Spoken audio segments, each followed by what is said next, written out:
Part 1. You will hear a telephone conversation between a woman and a staff member of an airline. First, you have some time to look at questions 1 to 4.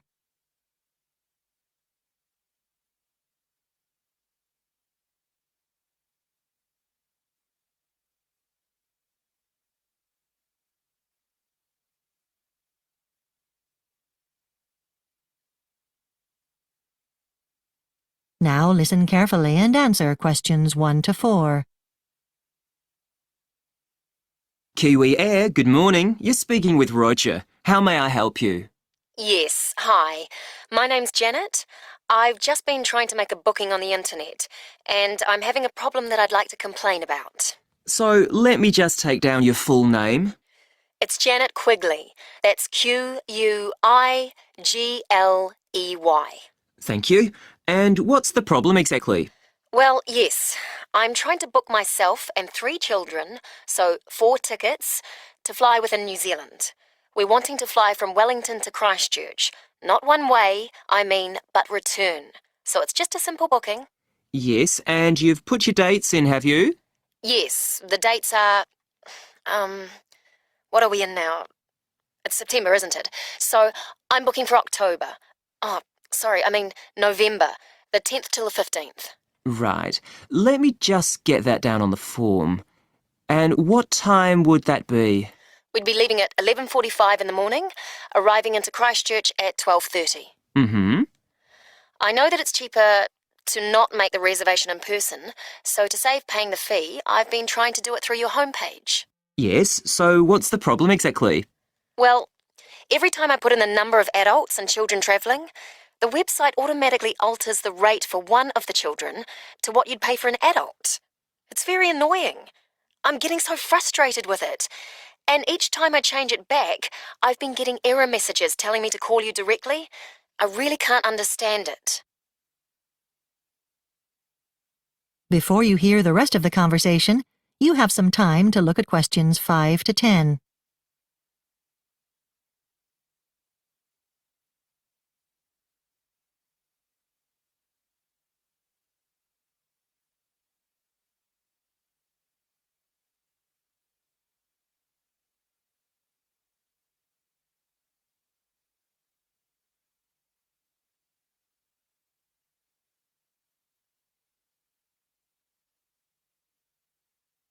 Now listen and answer questions 5 to 10. All right, well, yes, there is a reason for why that's happening. It's Kiwi Air policy, I'm afraid, to allow a maximum of 2 children to travel on child fares with just the 1 adult accompanying them. So, because there's 3 of them and just me, do you mean I have to pay an adult fare for one of my children? Yes, that's right. But I've flown to Australia before on my own with the children, and we didn't have to pay extra. It's a policy that we've just introduced for domestic air travel. It may be extended later for international travel as well. But an adult fare is for someone over the age of 12. My children are only 11, 8 and 5. It's not fair to charge them for an adult rate. Besides, they actually eat less than an adult, so they wouldn't consume as much food on the plane. I just don't think it's right. Well, I'm sorry, but that's how we charge. We do look after children well on our flights, you know. We give them little packs of games and coloured pencils so they have something to do, you know. Well, still, the difference to pay between the fares is a lot of extra money that I hadn't budgeted for. It seems to me that your rules discriminate against a parent travelling on their own with the children, and also families with lots of children. And what about school groups? That wouldn't be fair. Well, madam, yes, I can see your point. You're welcome to put your complaint in writing if that's what you'd like to do. Well, I certainly would. I'll be writing a letter to your customer services officer, is it? Just address it to the manager, then it will reach the right person. That's fine. That's your right to do that. And how soon do you think they'll get back to me? I must say, I really am shocked at this. I'm not happy about it at all. Well, at busy times, it sometimes takes a month, but it's low season now, so you should expect to receive a response probably inside a week. You need to take down this reference number. I'll just give it to you. It's GBK 8422. All right then, I'll put that in the letter. Well, thanks for your help. Thank you for calling Kiwi Air. That is the end of Part 1. You now have 1 minute to check your answers to Part 1.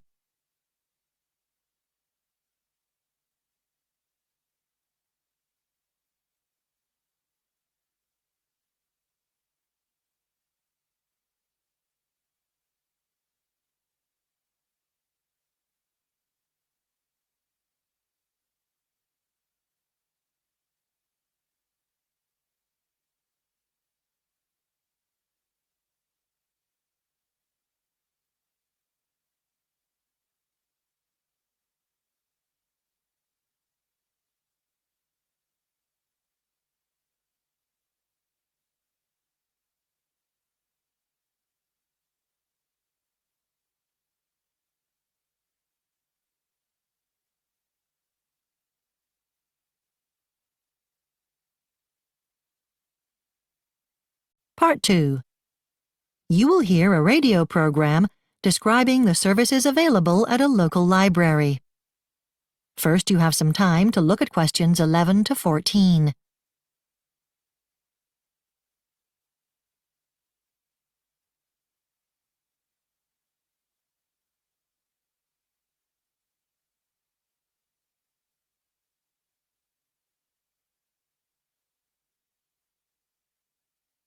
Now listen carefully and answer questions 11 to 14. Welcome to Community Corner. This week, I'll tell you about services at the Yardley Public Library. If you're looking for a really quiet place to read or do schoolwork, a study room is best. This is also good for small group study, so you can discuss and learn together. Room sizes vary and can hold from 3 to 7 people. Bookings are done online, but keep in mind that a library card is required to do this. You're limited to 2 bookings a week. If you're running late, don't worry. You can still have your study room, even if you show up 10 minutes late. Once you're there, you may ask the librarian to keep the room longer. If there's no booking after you, you may stay. Meeting rooms at the library are available for large groups of people. Types of events that are usually held in meeting rooms include community meetings and small conferences. These rooms are available at a cost, and payment is made ahead of time. But the cost of a room booking depends on how large the room is. Now, one advantage of these rooms is they can be booked for times when the library is closed. For example, you can book them from 9 to 11 at night. And one of these rooms is next to a kitchen, but access to the kitchen must be arranged in advance. For an additional charge, you can use a projector or a laptop for presentations. It should be noted, individuals under 18 can use the meeting room as long as the adult who made the booking is present. Before you hear the rest of the program, you have some time to look at questions 15 to 20.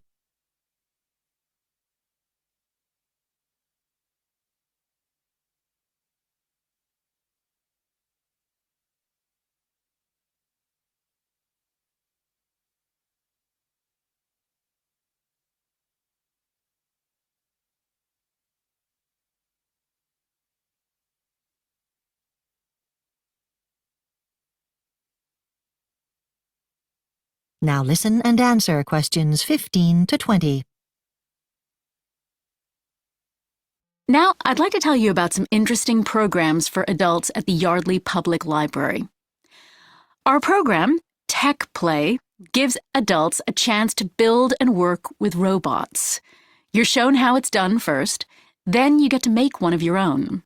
You don't have to be a tech genius to have fun with these amazing little playthings. Power Up helps you learn the basics of how to create and set up your own video game on the computer. It's lots of fun. Different programs will be available, and you'll get to create a game of your own. You don't need to be a computer whiz to do this. Creativity Club gives you a chance to work with your hands. This is a fun night of relaxation with friends. We'll provide several ideas for things to make and do each week and ask participants to try one they've never done before and to work in small groups to complete the task. You'll be amazed by what you can produce together. At Brain Break, you can take some time away from the office and de-stress. Have fun putting together your own pictures from discarded library magazines and books. Cut out pictures and paste them on paper in new designs. Put up your creation in the library display case or take it home. Join the library for Social Paint Night. No need to bring anything. Paints, brushes, and canvases are provided. You'll also get a detailed manual with easy instructions on how to paint a famous landscape, step by step. Follow along and make one of your own. Light refreshments are provided. On Thursday evening, we have the Knitter's Corner. We've a lot of younger people who want to learn how to knit sweaters and blankets. There are always 2 people here who've been doing this for years to help you. We've a flexible format. Join in when you can and leave when you want to. Thanks for listening, everyone. Join us next week when we'll tell you about the city zoo. That is the end of Part 2. You now have 30 seconds to check your answers to Part 2.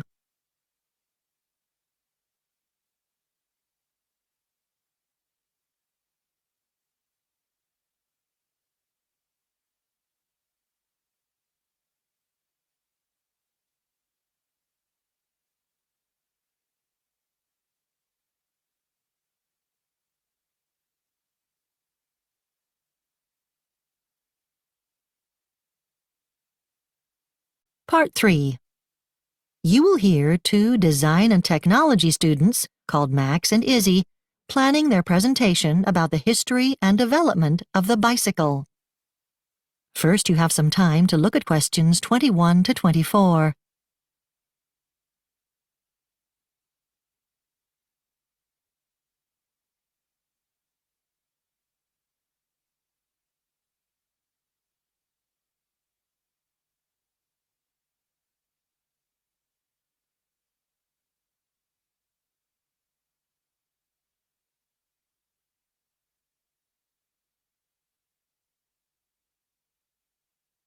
Now listen carefully and answer questions 21 to 24. Hi, Izzy. Can we talk about our presentation? Sure. So, our topic's the bicycle, its history and its effect on society in the Western world. We should start with its invention in the 1800s. The first bike wasn't very successful, was it? I think the model they called the safety bicycle is more significant. Yes. Was that named because it was safe for cyclists of all ages, including young kids? I think it was more to do with a comparison to previous versions, which got their speed from one large wheel. This bike had equally sized wheels, and its speed came from gears. It was an important development, as it was the first model that actually looked like a bike you'd see today. Right. And the development of that bicycle at the end of the 19th century had an enormous impact on the working classes. You mean how it gave them freedom to move around and look for jobs? I suppose before the bike, they didn't have private transport, so were limited in where they could work. Right, because it took such a long time to go anywhere. But I'd really like to draw attention to how inhabitants of rural areas were able to travel outside their communities, and that led them to marrying people they never could have met in the past. That changed society, and I'd like to discuss it in our presentation. Oh, good idea. So what should we stress about changing attitudes to bicycles in the 20th century? Well, the bicycle was an important means of transport through the early 1900s, and that continued until the 1950s, when cars became available to the general population and much more popular. That led to people losing interest in bikes for a while. I hadn't realised the impact that people's love of motorised transport had on the bike's reputation. Yes, that's a key point we should make. Then the fold-up bike and others came along in the 60s, which helped sales pick up. Then things stayed fairly stable until the fitness craze of the 80s piqued interest in mountain biking and sales went up, but the bike had lost its position as a key mode of transport. Right. I'd like to talk about some current projects around the world involving bikes. How about the scheme in an American school that provides bikes for all its pupils? I expect the pupils are delighted, not to mention the parents. I suppose so, although I wonder how much it costs. Probably not as much as other initiatives. I just wonder if the advantages really justify the scheme.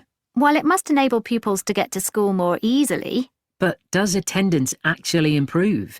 If there's any data to support that, we need to include it, but I haven't found enough. Let's look into that later. Before you hear the rest of the discussion, you have some time to look at questions 25 to 30.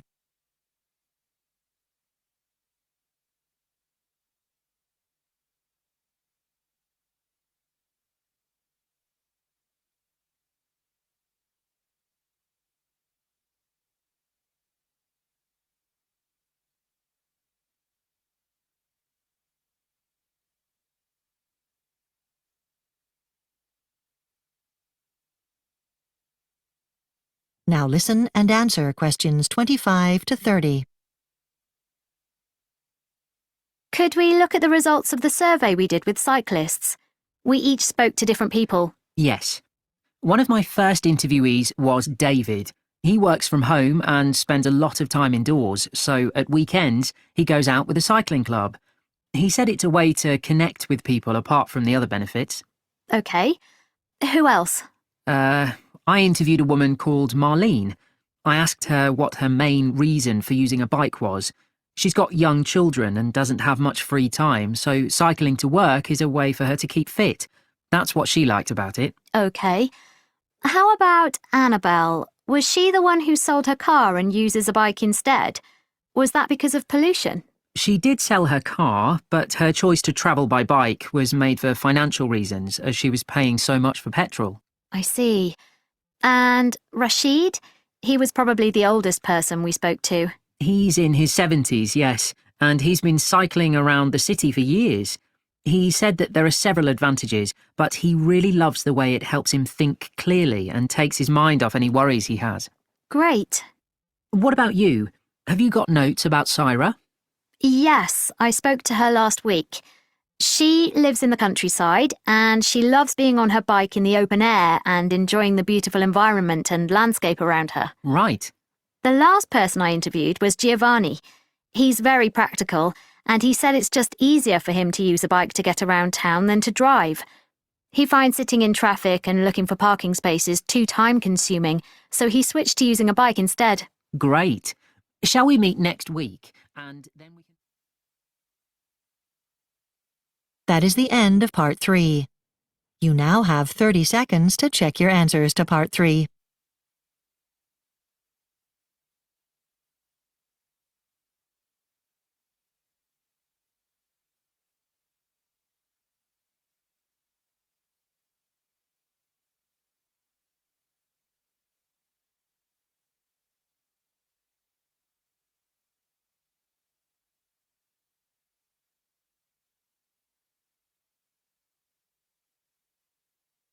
Part 4. You will hear part of a lecture about archaeological research in the Patagonia region of South America. First, you have some time to look at questions 31 to 40.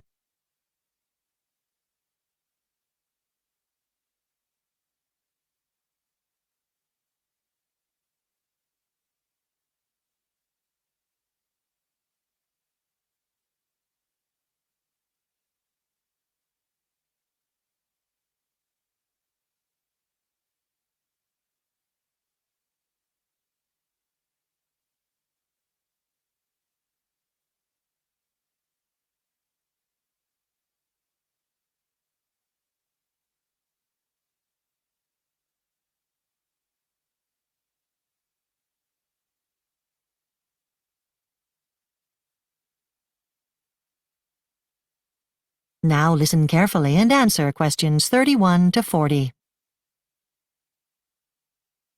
Afternoon, everyone. Welcome to today's archaeology lecture. This afternoon's topic will be the Patagon civilization that flourished at the southern tip of the South American continent around 600 years ago. Now, archaeologists don't know a great deal about the Patagon people. However, they did leave behind one important piece of evidence, a type of coat that was worn over the body for warmth that gives us valuable information about this lost culture. The coat was made from the fur of the guanaco. That's a wild animal like a goat. And it took as many as 13 young guanaco to make a single coat. Young animals were preferred as their skin was soft, which made it easy to work with. For the Patagon men, hunting was a way of life, particularly hunting guanaco. However, Once the animals were killed, then different skills were needed, and it was the women who were mostly responsible for the manufacturing process. In particular, it was their ability to sew together many small skins into a coat that made women integral to the process. So, the first thing they did was get the skins ready, and for this they used a special scraper tool. Several examples of the scrapers may still be seen today in various museums in the region. They were constructed from specially sharpened stone, so have survived remarkably well. Once the skins were clean, they were usually decorated, usually done by painting on colours, mostly some combination of red, yellow and green. The colours themselves occurred naturally in minerals that were dug up from the ground and processed, usually by mixing with water. This basically was the way the Patagon people made coats for, well, over 1,000 years and perhaps longer. But the process changed dramatically after the Spanish arrived in the early 1500s. The coming of the Spanish obviously had numerous impacts on the area. But in terms of coat making, there was one significant development in the hunting technique. Many more guanaco were hunted after the introduction of the horse to the region, which made the Patagon people more mobile. Another important development was that the Spanish themselves were great admirers of the coats and bought them for high prices. So that while in the past guanaco had only been hunted to meet subsistence needs, now the coats were increasingly part of a commercial process. I mean something that could be bought and sold for money. And that meant many more guanaco were hunted as well. Finally, the manufacturing process itself was changed by the arrival of the Spanish. That's because they brought many new materials with them that weren't previously known in the region. Most important for coat making, the old scrapers used for cleaning the skins were replaced with new ones made from glass, and this was more effective and easier to keep sharp. So what conclusions can we draw from Patagon coats? Well, the striking designs that were painted onto many of the more elaborate coats have always fascinated archaeologists. These patterns must have their origins far back in prehistoric times. We are able to say this with some confidence because very similar designs have been found in examples of art painted on the rock walls of caves that have very ancient origins. Did the designs have any significance, or were they merely decorations? The answer isn't clear, but some archaeologists have been prepared to speculate. One possibility is that the designs may have represented a way of connecting with ancestors from previous times, and this is certainly an idea that deserves further investigation. Another interesting speculation concerns the location of large Patagon settlements. Because the natural habitat of the young guanaco was the rich grasslands of inland areas, it seems unlikely that these were constructed around the coast, but rather in parts of the interior. Finally, we should note that the traditional art of coat making has long since been lost in this region, but Patagon shepherds today do still employ some of the same techniques to make blankets in the winter months, though there is no painting or design work involved.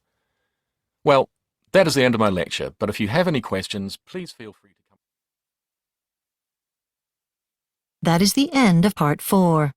You now have 1 minute to check your answers to Part 4.